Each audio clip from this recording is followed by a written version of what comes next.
That means, but we'd like you to stop. How many of you have had that moment, either in the classroom or at home with your kids? Because I still have it regularly, and I thought I was pretty techy, but I swear every day I've got to turn around at some point and say, which one is going to come up and fix this? I've locked this thing up. Who can fix this, right? They are one step ahead of us. It's always happening, right? It's never ending. But the answer is this. What is the most powerful wireless interactive device for learning and gaming available? The iPad. All right? Don't be intimidated. We're still central and the most important influence in our kids' lives. And as much as technology is a great tool to have, and our kids are in a world that's very different than the one we grew up in, doesn't mean that those relationships that we build, both with teachers and as parents, aren't the most critical. All right? I'm going to show you a little YouTube clip. I'm going to do back to my computer so I'm going to mouse first with this. That I really like to kind of sum up what's changed in education. The most important thing for kids growing up today is the love of embracing change.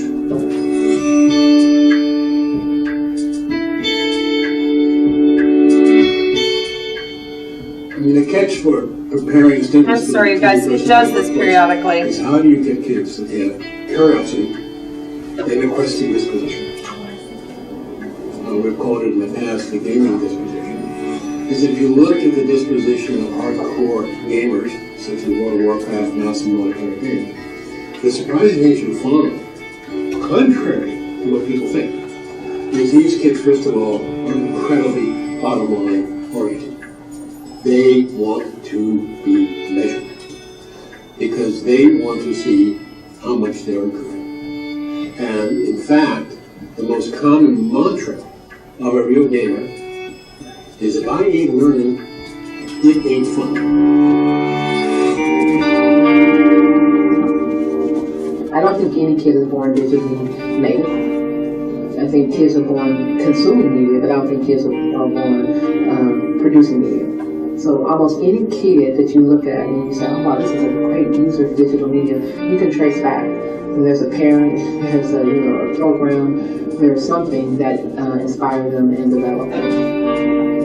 Part of the opportunity here is learning the content, which is very much the 20th century idea around education. But in the 21st century, it's learning the tools and the skills of remaking that content and becoming the creator and the producer.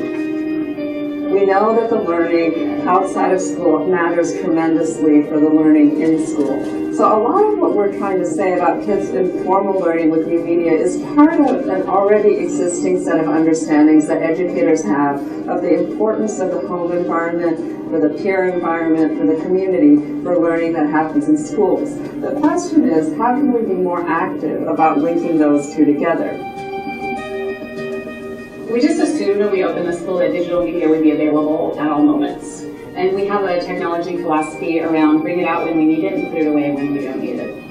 We have a wireless building, the kids use laptops, and the reason we do that is so that we can put them away when it's actually not the best tool for them to be learning with. We find when we talk about 21st century skills, people often reduce them to skills for the workplace and skills involving technology, and we really are thinking about skills for creativity, for civic engagement, for social life, the full range of experiences that young people will be involved in the future.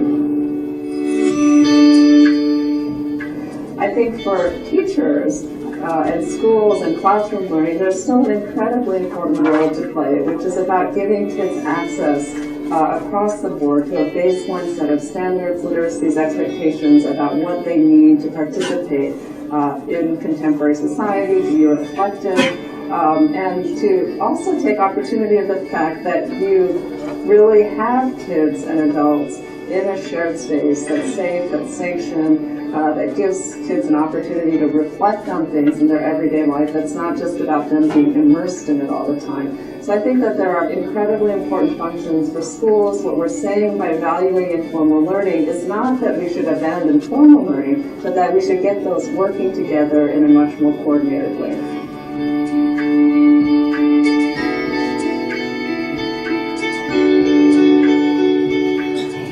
Those don't have Symbaloo. That's pretty neat. That's right there. And You should.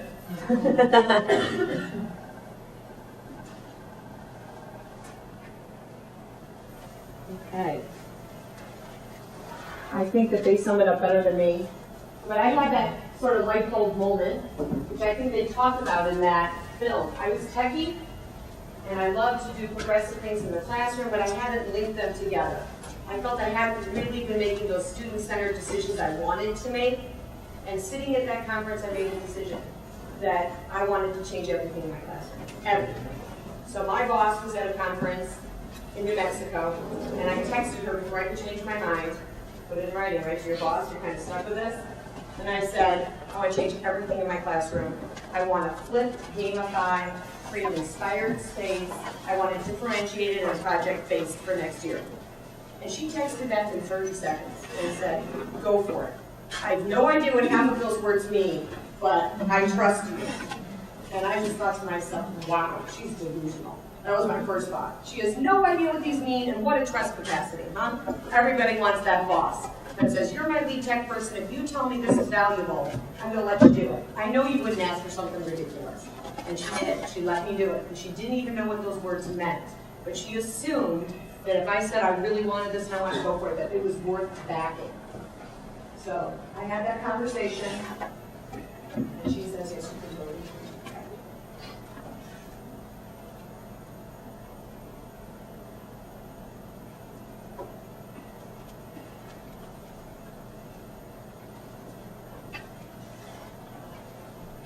And of course, you need to do all that at the same time, because that would be logical, right? You can't just do one. You've got to take it all on. It all started with the flip.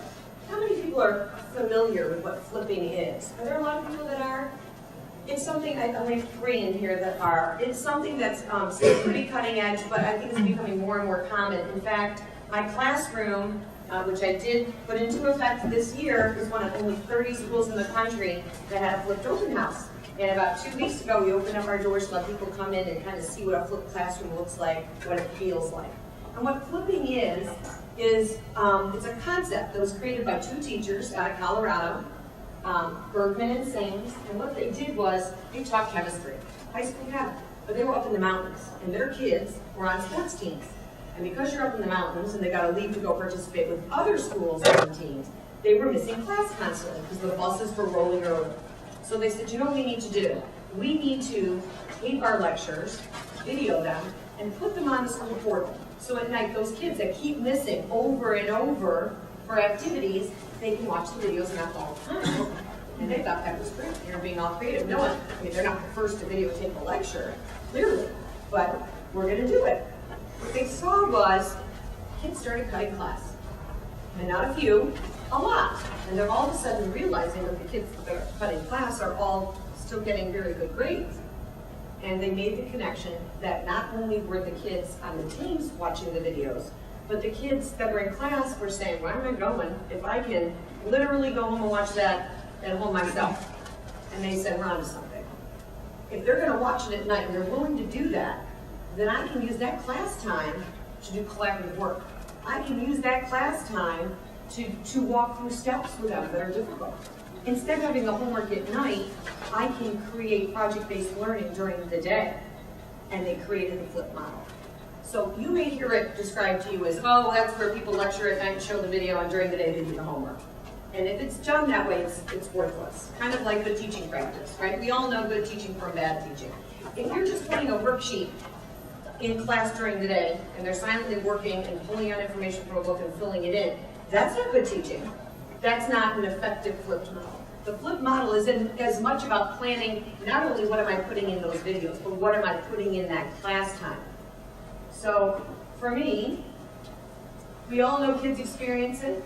They get home from school, start working on their homework, and they struggle. They check their notes from your lecture, no luck if they took notes. They check their textbook if they have one to reference. No luck there, so they skip a problem and they move on to the next one. They get what, 2 or 3 more down, then they get stuck again, then they skip about 5 until they get to one they recognize, and now they just shut the book. Have we all seen that? As a parent, you hear that shrill tone from your child in the other room. The stress level has just entered here. I have. often, and they tell me I don't know what I'm talking about, and I sit there and say, I'm a teacher of that subject, are you really telling me that? But they don't want to hear it, right? They're frustrated, they're done. They shut that book. And teachers know it happens too. We've got to come up with a better model, right? A better use of their time and a better use of ours. So everything that I designed for the classroom and that I decided to put in the classroom is based on these two questions. How do I want to use class time with my students? And how do I want them to use space time with each other? Period. And anything that went into it had to meet the criteria there. Those were student-centered decisions, period. Anything that I wanted to do had to fit there. Teachers in the flipped setting send home all the knowledge, not only to students, but to families. So when junior says to you, that's not it, that's not what they meant in lecture, you can say, rewind, press play, show me this. That's not what it said. Let's walk through that, right? Those videos are as useful for the family as they are for the student. It was amazing to me how many parents were getting excited and emailing me and saying, wow, I learned all that. I didn't realize that about the Middle East from your video last night, which is great to get to say, oh, I know what it's doing in class right now, and be able to stay up on it.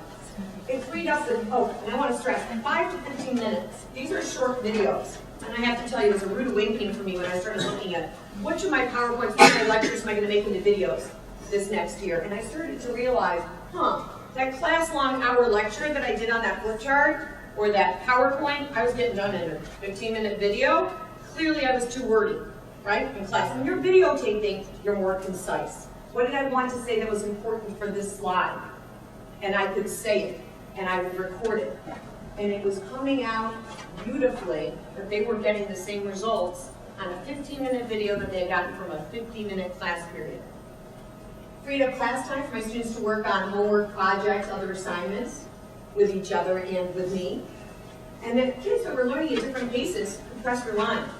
Your ESOL student, your special ed student, your child that's advanced could power through it instead of waiting at the pace, banging their head against that desk, right? While everyone around them was getting it. Kids who were out sick were never missing that lecture. I always get that email, what homework did I miss? And now it frustrates me more than ever, because I'm thinking the homework wasn't the important part. They missed my lecture. How can I replicate that? The homework, I can hand you a worksheet, right? But you can't replicate that. Now I can. It's so great to say, well, get on our collaboration game site, click on the video and do quest 1. That was what they did in class today. That's your homework. Okay? They said they were talking on some of the webinars and things when I was learning about flipping, you should flip a PE class. And I pushed pause there. I needed to hear how you were going to flip a PE class. And it made logical sense, because you know what they said? Why in the world are we teaching how to play a game in class time? Why aren't they watching those rules and learning about health at night? And then in class, we're going to make them do something really miraculous. We're going to make them run around. We're not going to have them sit around anymore. All that other stuff, we're going to do it in videos. When I came back and told my PE teachers, you got flipped. They thought it was hysterical. They thought it was so funny until I explained it. And then a few of my techie PE teachers said, I'm doing that. That makes sense. So there's lots of uses for this. My checklist started in June through August of this last year. I began building my class lessons. And I want to stress, it was as much about what am I doing in class as at night for them. So I was making those videos, I was making those projects, I was making that game site. And to be honest, what you're seeing here was at least 8 hours a day the entire summer. I came back on the first day of school exhausted. I bit off more than I should have, but I loved it, I was excited by it. But please don't think you need to do all of that, okay? Or that there isn't a learning curve to get there. My game site that I created, I had already done a project that was 3 weeks long on a game site prior that I knew I could do and I liked before I rolled out a year-long game for them. So there definitely are ways to modify this considerably. Flipping one unit, sharing the workload between a PLC group of teachers, so each one's making a different section or a standard video instead of one person doing it all. It certainly was a journey I did by myself, but it could easily be done collaboratively very well. August, we rolled it out. In September, I completed my first unit in 20 days compared to 33. And that shocked me. And I knew it was instructional days because I have on my Moto calendar, I put all of my planning last year on it. So I knew what I had done each day. And I counted the number of instructional days, not dates. That was the number of instructional days saved in the first unit. By October, Unit 2 was completed in 18 days versus 21. Unit 3 was completed in 12 versus 19. So by the 9-week mark, I had saved 23 days. I've never saved one day. I've never made it through 7th grade social studies curriculum by CRCTs. There are so many standards in there, it says it's for the whole year, and I'm supposed to get it done by April 1. It's ridiculous. But I'm going to get it done early this year. And I had time, even with those days saved, that's not even telling you I did all these enrichment activities I've always wanted to do and didn't have time for. Higher order thinking, creative thought, problem solving, oh yeah, all that's in there, and I saved 23 days. It was a beautiful thing. The same first unit common assessment for my tech kids, 1% higher, and 2% higher on the second and the third. So I wasn't losing any ground either on the assessments, the standard assessments. The anecdotal results that you see from teachers are that the videos free up class time for more one-on-one interactions, and I've definitely found that. I feel like when you're the teacher in the front of the room lecturing, you're not walking around getting to know your kids, overhearing what they're saying, making those connections, those relationships. They want to work for me because I know them. I now know what they're interested in. I can walk over and I can create things that I know they're going to be excited by because I know what they like, and I love that. They get answers to their questions immediately, so they aren't solidifying incorrect information, which is a huge problem with homework. How many of you have had the math problems, 1 through 40, and you do number 1 wrong, and then you do 39 more of them the same way incorrectly? Because I have. And then you get to class the next day, and you tell me you're completely wrong. And now you have to unlearn the 40 problems you solidified into your head. That's a lot harder for your brain to do than to be corrected on problem number 1 and do 40 correctly. Looking for step-based curriculum like math or science to me is so incredibly logical. Incredibly logical. To have them do it at night, at homework, and not with somebody to help guide and work together, I think really is riddled with problems. Fewer problems are skipped, their homework gets done. I'm not chasing down children this year because they're watching the videos at night. The projects are done in class primarily. The grades have been great. More time is spent with students developing higher order thinking skills and engaging them in those rich learning. And I'm spending more time facilitating that. It's not teacher-centered. Now here's the negative, but it's not there. The negative was my children are used to me telling them what they need to know. Used to me telling them you need to chunk this and this and this. And first I'm going to ask you this, and this is going to be a test question. You better be sure you master that. I'm not doing as much of that. And you know what they tell me sometimes now? Just tell me what I need to know, right? Because they don't want to have to exert the effort to find and problem solve and think creatively. And I'll look at them and be like, it's on you. You gotta figure it out. Do the web quest, find the information. It's not a video, it's not, you need to go find it. These are the sites, click on the links, get the information and gather it. You're gonna have to find it. And that was a pushback I had not anticipated, but I'm enjoying watching. So when mom emails and says, Junior, is disappointed, sorry, I want you to be a problem solver. I want you to have a job, because memorizing facts from me is not going to get him a job. There's all different logistical concerns, and I've always taught Title I schools, and I was concerned about them. There was no way I was taking this on unless my kids all had access. It was a huge issue. We were treated as a Title I school, and I was concerned for my kids. So I needed to hear that this isn't just a model that's working in affluent suburbs. You better tell me that this works elsewhere. And it did. And in fact, the statistics on a lot of at-risk populations was pretty startlingly good. Yes, for those that have laptops, they could get on smartphones to watch the videos, computers, tablets. Those are the obvious for those that have those at home. And a lot of our kids do have smartphones. It's amazing how many of them pulled them out yesterday when I asked them to do the Know It bulletin board in class. And I said, if you have a smartphone, you can just pull out the app. Oh yeah, 90% of them had not only phones, but they had phones with, what do you call it, the digital information, so you can, data plans. No, data plans. I'm giving my children data plans, $30 a month. Every 7th grader in my classes had them. But needless to say, they can do it from their smartphones too. If they don't have access to computers at home, Lisa, my boss, and I discussed this is what we want to do if we're going to roll this and make this work. We're going to buy 10 iTouches, because iTouches can watch the videos too, so kids could check them out if they need to see them. Computer time is guaranteed before and after school every single day, and at lunch. So our kids, keep in mind, those videos are 5 to 15 minute chunks, doable, before, during, and after school. So those are all things that we figured out logistics on. For those that don't have access to internet at all at home, I had thumb drives that were required for my class, and I would literally just take the thumb drive and hand them the videos. DVDs on their PlayStation games. You would be amazed how creative it could be. iTouch, they have a free smart player tech app, so you can watch the videos, and you can do embedded quizzes. I pick software, to make sure they're watching the videos. We'll talk about that in a minute. Smartphones. All those ways are ways to make sure that they are doing it. And I'm not having a problem. Kids are figuring it out. Am I doing videos every single night? No. Probably 2 nights a week.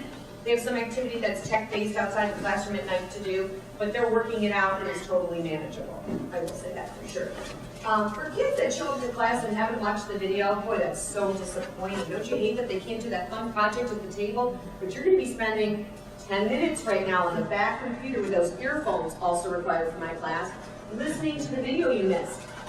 Because you can't come participate till you have that done. Just like the lecture in class, what did you make them do? Did you just let them sit? Because I didn't. I always had them doing a graphic organizer or filling out some sort of worksheet, right, while you were lecturing. No different. Same thing. When they're watching the video, I have an embedded quiz within it, and I'll show you one to show you what it looks like.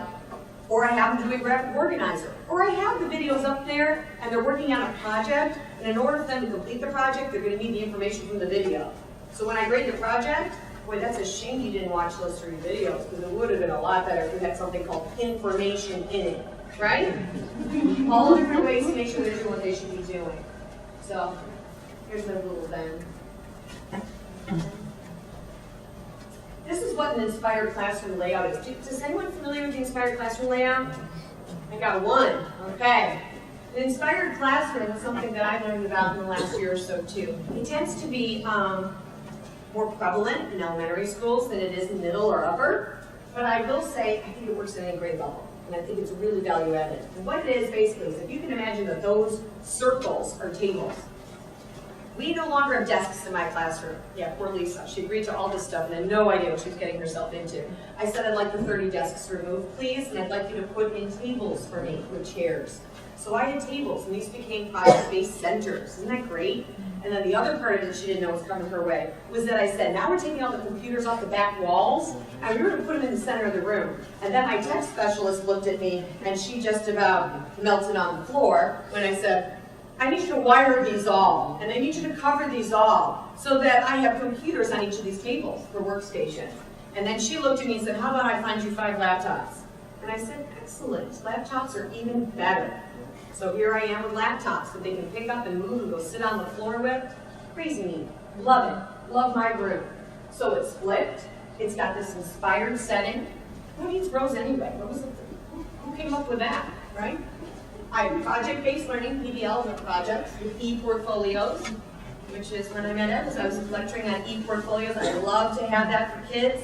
It's an online portfolio of all their work, and they can go back and look at it. Their classmates can get on and comment on them. It's a great piece for reflection. So we have portfolios for their projects, and I gamified my class this year, and I even created a differentiation site for all different tasks and activities based on their learning styles. So there was a lot I was putting together over that summer, but I really, really like how it turned out. Every good game has a theme. This one's mine. Might look a little familiar to those of us that are cool or alive during Star Wars. This was, I mostly overpaid a graphic designer in Florida to come up with my theme. He came up with a PDF for me. I said, my game site's going to be collaboration. They are collaborating to solve world problems. This is going to be rolling out episode 1, Fisher's Galaxy of Stars. Fisher presents Fulton County Schools. Panthers are a mascot, obviously, A-rated for all. And these are the overarching themes. Yeah, we have overarching themes. We never had time for that with Georgia Standards before. I get to do them. Food security, poverty, disaster relief, education, energy, human rights, global conflict, water security, and pandemic. Once a week, we talk about and link that to our Georgia standards. My IB school kids are getting the IB curriculum they deserve, finally.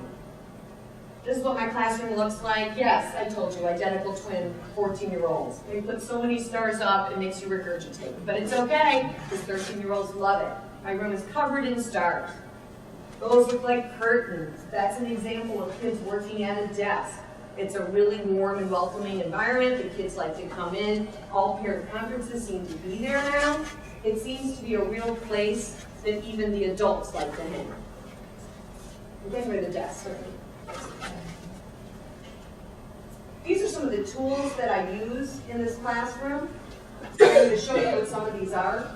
Camtasia Video, that's the software I purchased, and I'm going to tell you again, Lisa didn't know what she was getting into. It was $175 for me to have this software. It is not necessary to flip a classroom. There are lots of free sites to make videos. In fact, you can take PowerPoint and record right inside PowerPoint very easily. So I highly recommend going another route before you do this. Even if you like the videos and the idea of doing the quizzes with them, you can put a quiz writing in Modo. You can do a quiz writing Google Docs, and it's scored for you. All right? My Camtasia software, which I love, not only shows me the video and gives them places where I can put in quiz questions throughout it, but it sends me a spreadsheet, one a day, not 45 emails, one. And it tells me every single child's name, how long they had the video open, how long they watched it, what questions they got right, which questions they got wrong, so I know what I'm spending time on the next day and which they're already done with. I'm not wasting time even going over. But if I see all of them got one of those wrong, then I need to talk about that a little bit, right? Clarify it. So I love having that software. Screencast is where they store their videos for free. So if you buy the subscription, which by the way is permanent, I shouldn't say subscription because you own the software if you purchase it. But you can save things then to your Screencast account. So the link is directly from there. And before it starts, when they click on the link, it's going to prompt this, because I have embedded a quiz. They can choose to just watch the video or watch it and take the quiz. If they just watch the video, they're going to get a 0 on their homework, because that was the homework. Stinks to be them, huh? So let's say that I put down an email address. And it starts. Situated between Africa, Asia, and Europe, the Middle East has been a crossroads for traders, travelers, and empire builders for thousands of years. Africans, Central Asians, and Celts have all added to the ethnic mix. Okay, how many of you find her voice annoying? You do? Because usually the 13-year-olds and kids are all like, no, it's absolutely perfect. And I'm like, it's awful. But they love it and would prefer to hear her over me. And by the way, I can give her any voice I want. I can make it a boy, I can make it a turkey, I can make it anything I want on Voking. It's free. Avatar Creator. I can also have her have my voice if I'd like to use my mic or have it call me on the phone. But that, if you type it into text, I can cut and paste the text and it will let me choose British accent. It'll let me pick Australian accent, boy, girl, whatever I'd like. So this was a PowerPoint that I used in the past, and all I did was cut and paste the text onto a Vokie, embed that Vokie onto each slide, push play, and record me going through my PowerPoint, and I edited out all my mouse clicks on the final product. But that's all it was. Now, could I record just with my mic and just talk and click through the PowerPoint? Absolutely. It would have even been easier. But why would I have done that with everything else I chose to do to myself, right? Okay. So needless to say, this is the video. Major ethnic groups in the Middle East today include Arabs, Iranians, also known as Persians, Turks, Jews, Kurds, Berbers, Armenian. Okay. So let's say we get up to about here. Sorry, Kurdish persecution is back to life and part of the Georgia Standards. So needless to say, this is the end of talking about the major ethnic groups, and it's about to prompt them to take the quiz. So it gives them the option when they hit this point of the video to take quiz now or replay the last section. So if Prince Charming was fighting with his sister during that segment, he can choose to replay the video rather than take the quiz. And I had some kids at the beginning taking 4 hours on a video. I'm like, this was supposed to take you 15 minutes. And then they admitted that they had the window open and forgot to shut it. But I was getting a little concerned that I had grossly overestimated videos and their difficulty. So take quiz now. Arabs are all Muslim. Of course they are. We're not. Persians live in, oh, I'm going to have to get one right. What ethnic group primarily lives in Turkey? Oh, it's too easy. Jews are primarily found in, okay, I'm going to give it Saudi Arabia. I submit the answers and it says, do you want to see your answers? And it shows them what they got wrong and right. It continues with Christians, rest and of the Jews video. worship the same God. Okay? All three are Each one of monotheistic these religions. dots are all indicative of an embedded video question, the quizzes. So I could put those in wherever I wanted, as many as I wanted, and it lets you do short answer, matching, true, false, whatever format you'd like. And then, like I said, it sends me that spreadsheet, which is pretty neat. So that is a Camtasia video, and that's what I give them when I haven't found something that already exists out there, like Flocabulary. If you've heard of Flocabulary, which is rap videos that do all different standards for all 4 subjects, that's a pay site, but my building used it with Title I monies. Flocabulary is fabulous. If there's things on YouTube, there's other really cool sites where people have created videos, Khan Academy for math, but there's all different ones that are out there. So when there was something great, I used it, and when there wasn't, I created it, because our standards were very unique. As we move towards Common Core, I think I'll be doing less and less of needing to make my own, unless there's just certain things I really want to enrich it with and make sure they get. So then I'll add to. And I can always record the screen of theirs and kind of add my own little segment in there, if I so choose. Okay. So the collaboration game site, if you thought that was bad on your ears, wait for this. This is the game site I created on Wix.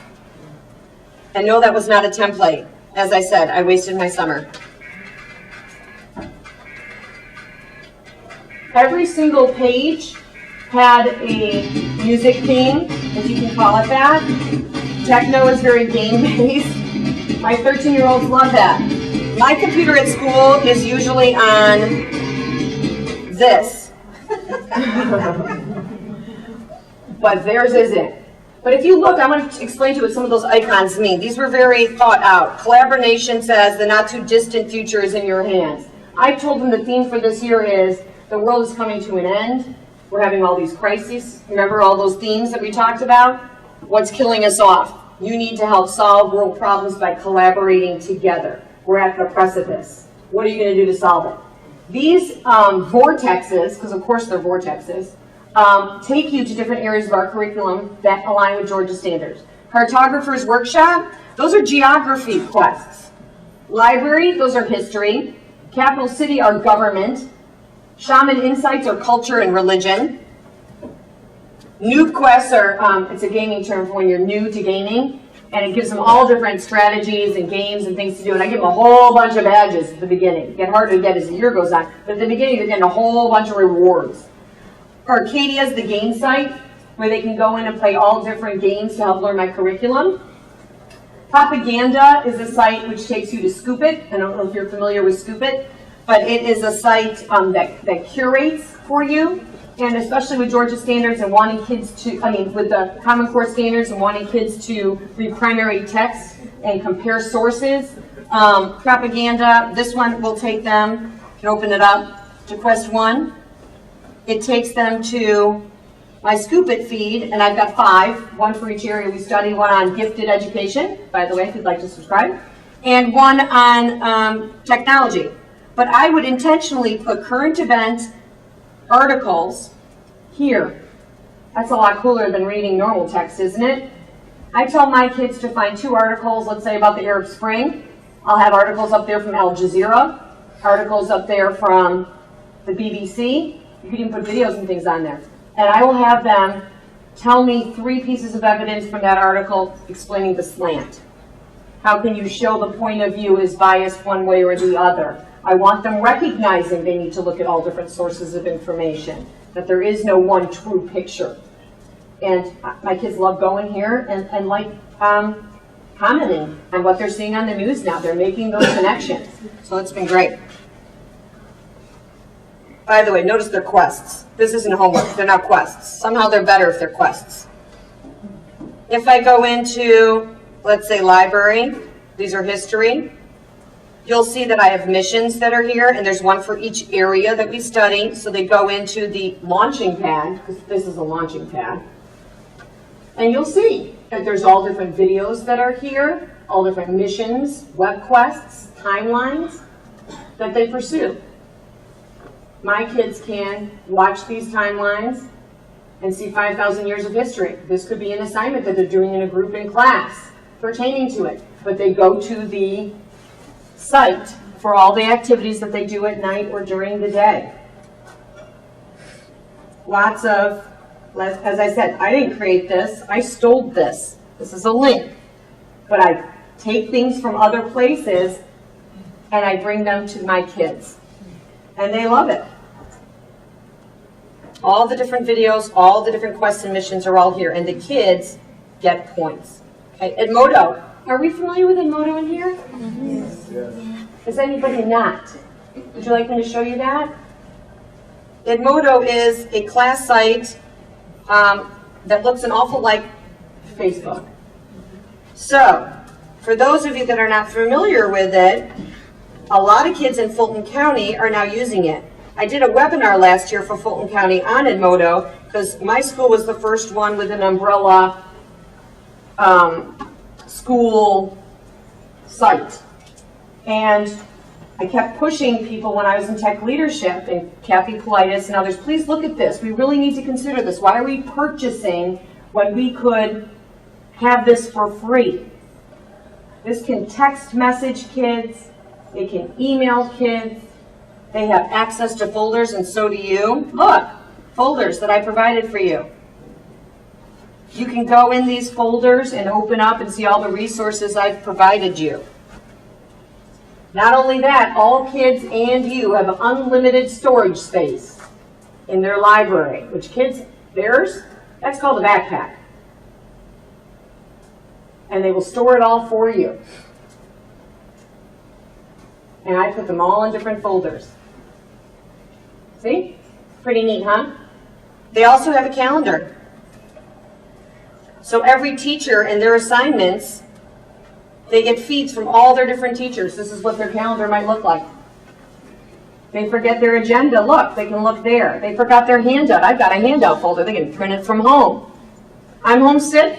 Why didn't you click on the site? See the homework. I had it there. The lecture while I'm doing it is there. Edmodo's great. Highly recommend. Okay? There were so many schools that got on board. We started with 3 teachers with a blog last August, me and 2 others. By the end of 5 weeks into school, we had 56 teachers having Edmodo sites. It was so obviously user-friendly, and the kids pushed it so hard that by, I think it was January, Fulton was contacted by Edmodo saying, do you realize how many students and schools you already have enrolled? You need an oversight. And Fulton finally said, okay, uncle. And they got an oversight. So every school that chooses does now have a Fulton County codes for everyone. It's really neat. You have to push your teachers to do it. I'm not saying that out loud to kids, but I just, you know, if you want it, right? Advocate for yourself. Let's see if it's showing that there. Here we go. Choose your own adventure. This is another thing I created this summer. I don't know about you, but I have a hard time with differentiation. I find it's something I always know I should do and have a hard time fitting in with everything else. We all have 30 plus kids in our rooms. How can we address all their needs? The first week of school, I gave all my kids a learning style survey, and I created this site based on different learning styles. So each of the different activities on it are based on the different learning styles and align with these different icons. It also is gamified. So these are the create your own adventure assignments. At the end of each unit, they get to earn 25 points, and they choose however they want. Notice choice. I can't say choice enough in class. It's your choice. You pick.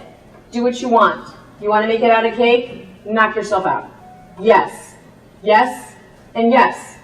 Over and over. They can pick those of the 5-point choices for this one, those of the 10, and those of the 20 to add up to 25. The 5-point assignments take about 20 minutes to do. The 10-point assignments take about an hour. The 20-pointers take about 2 hours. I also have an area that's 40-pointers. And I had all these kids, CAD kids, right, coming up to me and saying, I want to do the 40-pointers. I'm like, but those aren't even an option. Well, I want to do the 40-pointers. But those take 4 hours, and I'm not giving you extra credit for this. I don't care. Those are really cool. I want to do the 40-pointers. Done. Sold. When does that happen, right? Never. Thank you. I know. You feel the same way. This was the thing I was actually most excited about this year. It's got a rubric that goes with all of them, that they know what they need to do, what gets them the grades they want. It's got a reflection piece on it, so they can see for the general assignment what they needed to do, what they chose to do, what their plan was to get it done for next time. Right?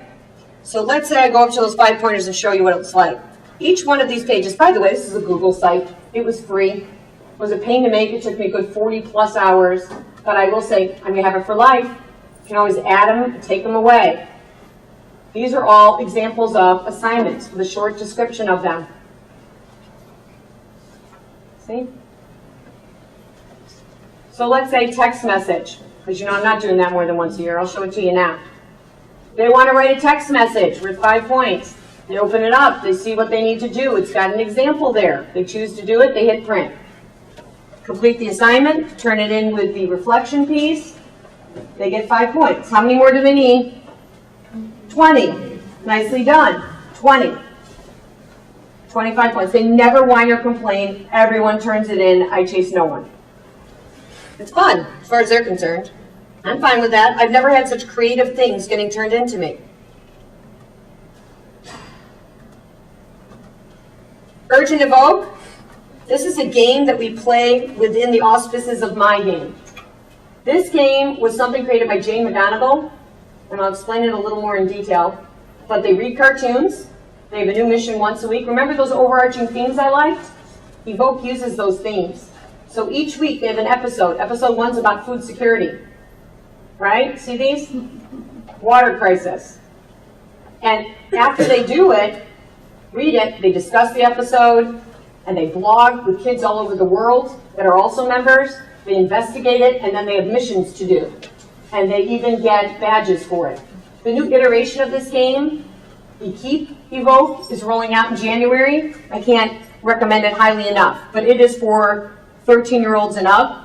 We fudge names for my 13-year-olds with parent permission slips, and they're fully aware that my kids are turning 13 this year and completely fine with it, just so you know. I'm very close with the people that run this, and actually I presented at a global conference last night actually about teaching kids global citizenship through gaming. Can you imagine anything more perfect? I got to contact them and say, hey, we got picked up. Can you give me information? So I got to show a bunch of great stuff that they gave me to share last night globally. Really neat.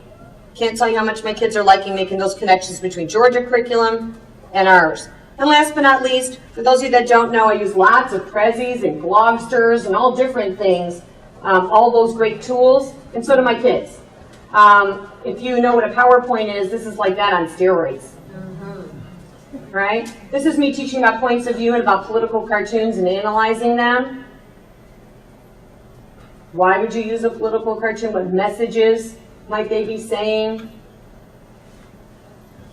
And then now make your own.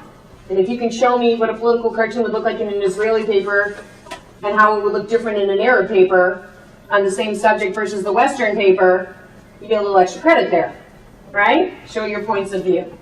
So those are all examples of how to use some of this technology well.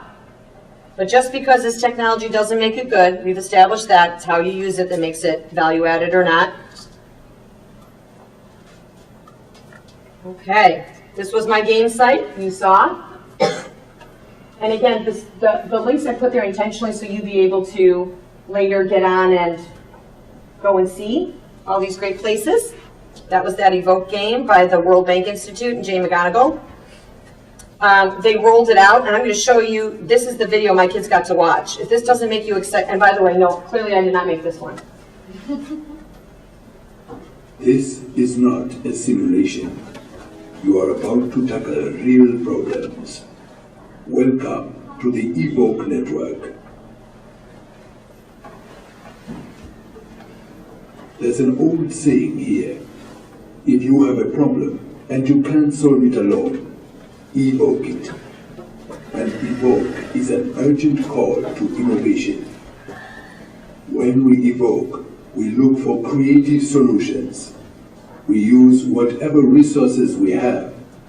We get as many people involved as possible. We take risks. We come up with ideas that have never been tried before. Every Wednesday night at midnight, the network will send out a new evoke. Here's how to respond. Read the story. Investigate the story. Accept your mission.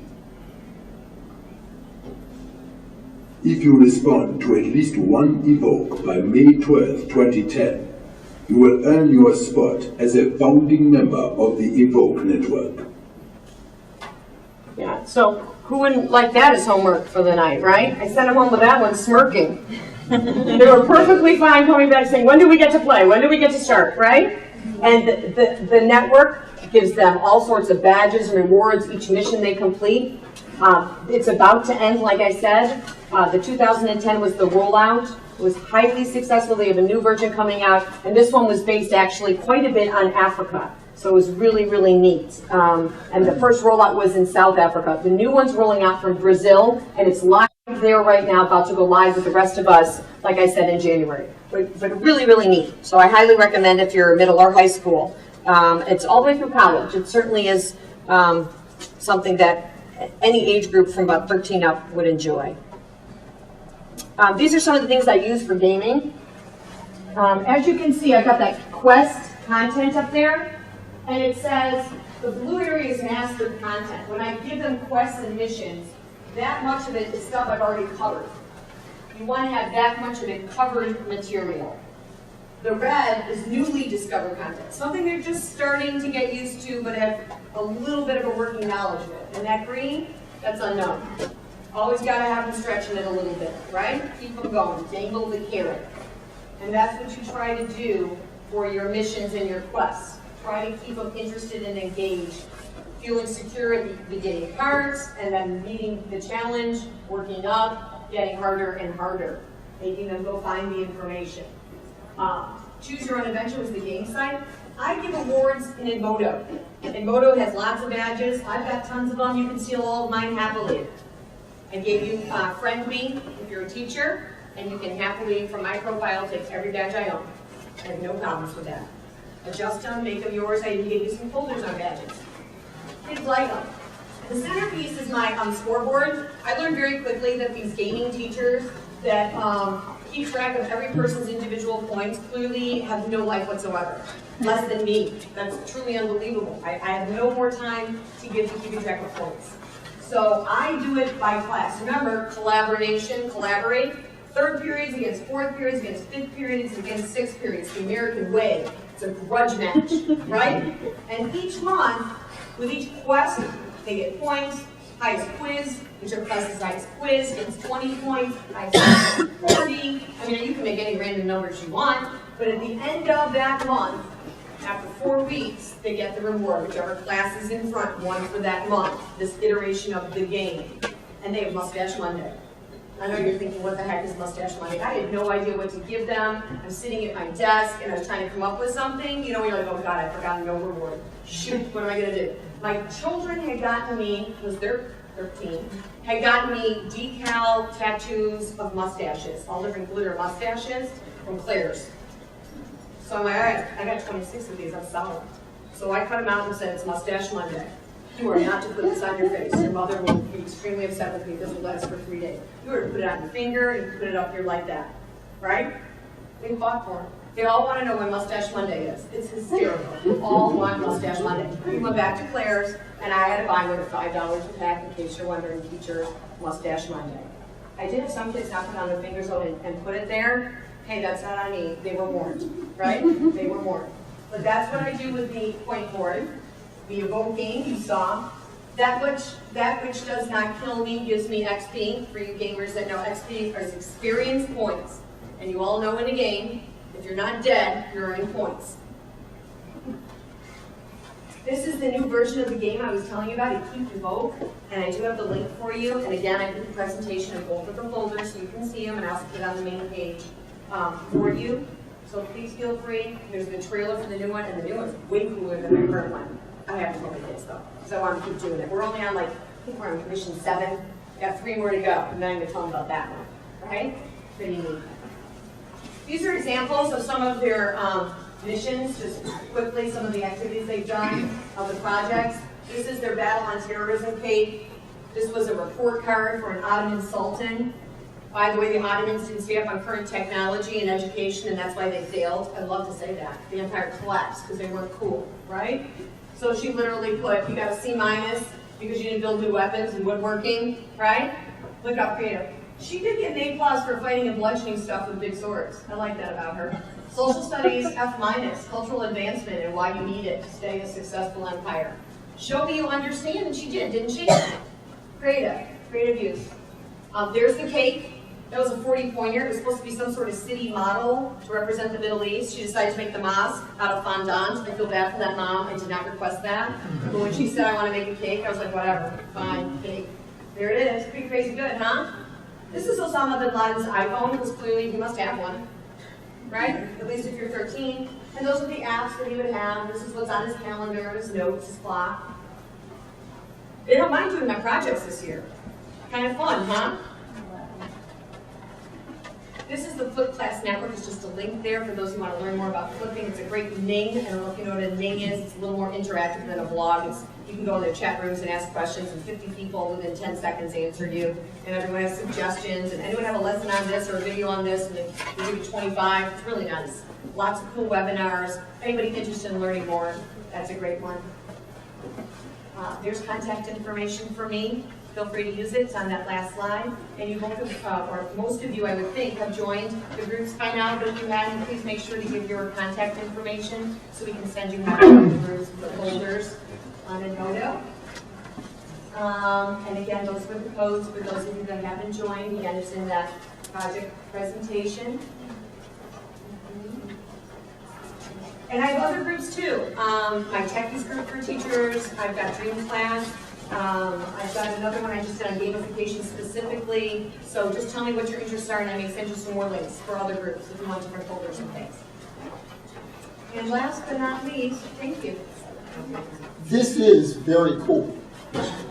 My question as a parent is, your principal was kind of on board.